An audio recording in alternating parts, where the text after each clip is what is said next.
Hello guys, I'm here with Miss Amanda Valentine, designer extraordinaire, and a couple other things that we're going to talk about. Thank you for sitting in and letting us take your pretty face and put it on a photo and get to hang out. Being a kitty of the month. We're so excited to have you, and yeah, so I wanted to kind of just tell you guys a little bit about Amanda, or ask her some questions and get some stuff. Your mother was, from what I researched, a beauty queen and an artist as well. What about Mega babe, yes. Mega. What about her life and living from a place of inspiration, like authentic inspiration and being artistic? How did that bleed over into your life, and what did that teach you about following your passions artistically? Well, I'm lucky that I have the most beautiful and most talented mother ever. So, I mean, Documented. Seriously. And I think I was kind of obsessed with being like her, and she was just a really good example of having a beautiful, creative life. Like, she always, we're kind of a dorky family, and so we weren't like going to theme parks or like going camping. We were going to cities and like going to museums or But I'm glad, because now that's my habit. Like every time I go to a new city or a big city, I always go straight to the museum. And so that it was just always around us. We were always talking about movies and talking about art and talking about fashion, and it was just always in the conversation. And my mom, taught me how to thrift shop. And she always looked, she still does, always looks like $1 million. And she just taught me like a personal style. Yeah. I like that. That's awesome. Well, you also, I found out, played bass for a little while in a little band in LA. So how do you feel like, being in Nashville, obviously there's so much correlation between music and fashion in general, like when you think about it. How do you feel like that's had an influence on your life, or is that just you living authentically from the passions that you've been given? Well, yeah, I started playing bass guitar when I was 13. Okay. Before that, I played drums. Yes. I love the rhythm section. Yeah. It was just like, I don't know, I just was always into it. And I played in bands in junior high and high school, and when I moved out to LA after college, I met up with some girls who, we were in the kind of the first incarnation of the Ets. Which is funny, they live here now, but there's no really, like, I came here first, and Nashville, what? Like, you'll see. And just too late. Sure enough, they came back. I don't know, I just have always been obsessed with music, and so I think that's why being a wardrobe stylist is so just the perfect career for me, because I just understand that relationship. I understand, like, sending a message based on like the vibe of the music, Right, and you're being a stylist, you're solely responsible for setting that person out there and making them feel confident. Well, and also I think it's like a service you give the audience, like saying these are our values, like this is what we're about. And I think clothing is kind of this cool thing. I'm getting all philosophical. No, I love it. Good. Clothing is this thing that, it's how we identify ourselves, and so your audience can look at you and say like, oh, I get what you're trying to say. I don't know. I love that process. Yeah, absolutely. I think that's sort of what, inspired me to do Kitty, is like you can make through clothing, like some people think that it's just like pieces of thread, but really like put together, it's this idea. You're selling so much more than like the fabric. It's like an idea and selling like who you are as a person. That's so awesome. Okay, so you were on Project Runway a couple of times. Oh yeah, that little thing. That'll always be. You know, hey girl, I have my own store. I have my own restaurant. But we're not here to talk about me. Let's not go there, okay? I'm gonna ask you off camera all about it. So what do you feel like you took away from that? TV is TV, so it's a whole another game. Like, what do you feel like you took away as a designer, and how did that compel you to continue on your path of creativity and designing your own line? How did that influence you? Well, now that I have distance from it, it takes a little time. And I feel like I'm learning lessons like as more and more time goes on. I'm like, oh right, I learned that from that experience. I think it made me much more confident in just being like a spokesperson for my brand. I always wanted to hide behind that, you know, but I realized that I'm the one that understands my vision the best, and and there's no shame in, like, you know, putting yourself out there. That was a big thing. But also it was just like making fast gut decisions and trusting them.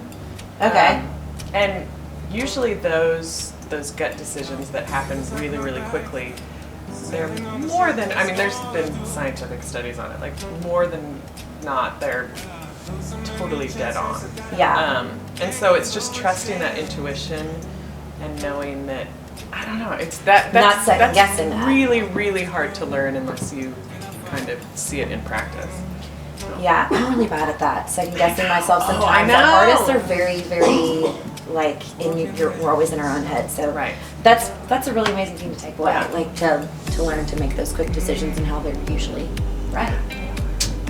Okay, so in Nashville, you're making a name for yourself and beyond, obviously, as well.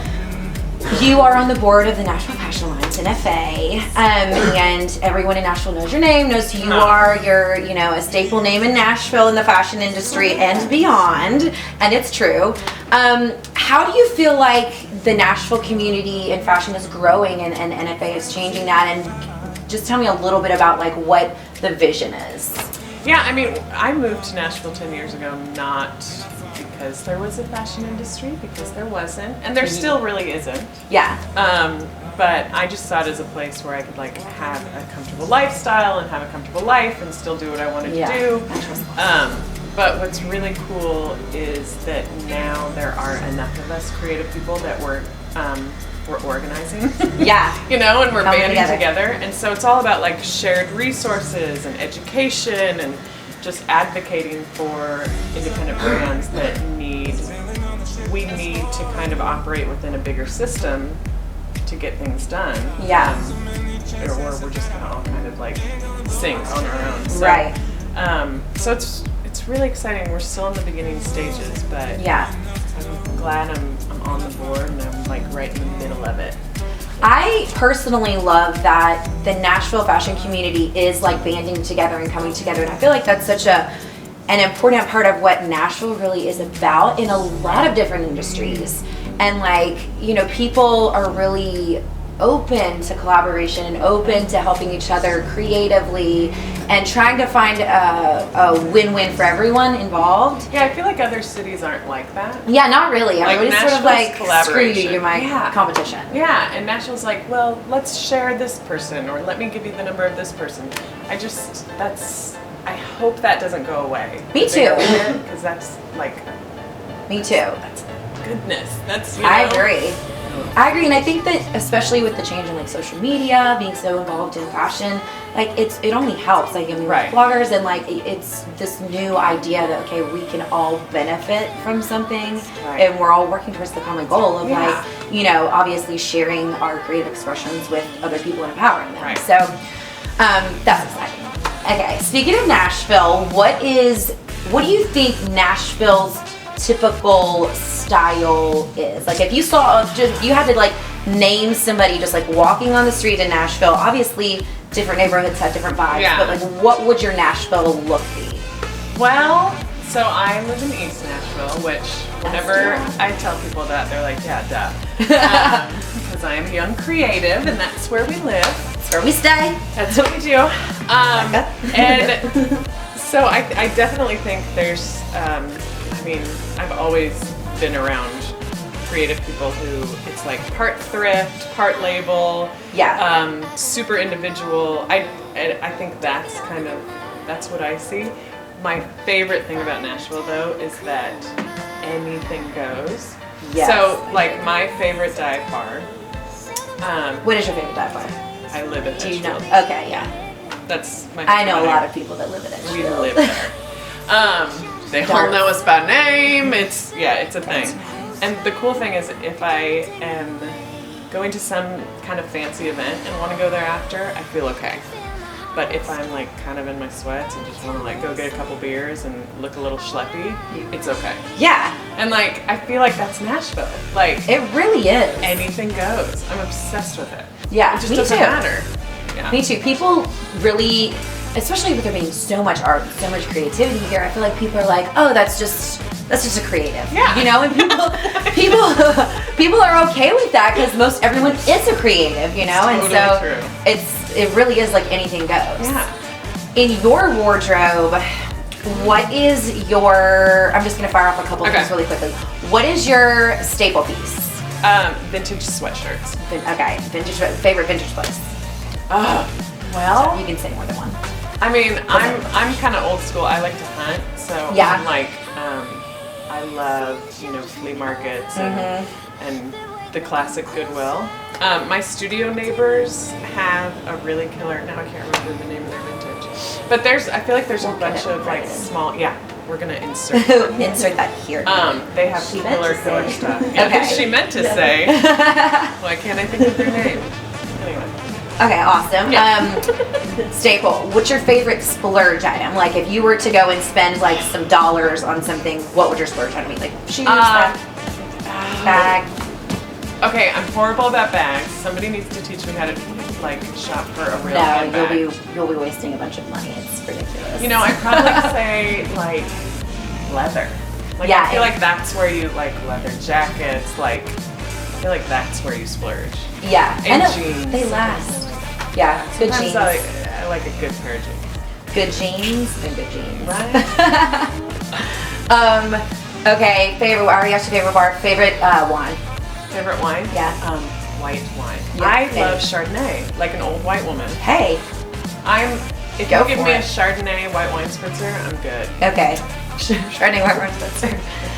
Okay, and last question, and you can expound as long as you want to. What are you most excited about for your line for spring and summer? I mean, we're standing here with this amazing poncho that I'm going to steal from you, and like, what are you most excited about? Like, as far as like just. Well, I'm in general? working on some coats made out of this fabric, but I think the combination of this kind of blanket fabric and leather, I think is cool. Yes. I think that's exciting. I love that. So I'm excited to mix those together. Okay. Yeah. Cool. Well, I will definitely be wearing some Yes. of those pieces, Yes, whatever you they will. turn out to be, because I'm obsessed with Mexican blankets and leather. Love it all. Thank you so much for taking the time to let us put your picture on a photograph, and we'll have you on our Kitty Wall of Fame. Yay! Yes. Yay! And yeah, thank you. Thank you. All right. Let's go drink. No, you can't go drink it. Well, you can Oh, drink no. here. She's about to get her picture taken for the Tennessean. She's just a popular babe. But Whatever. yeah.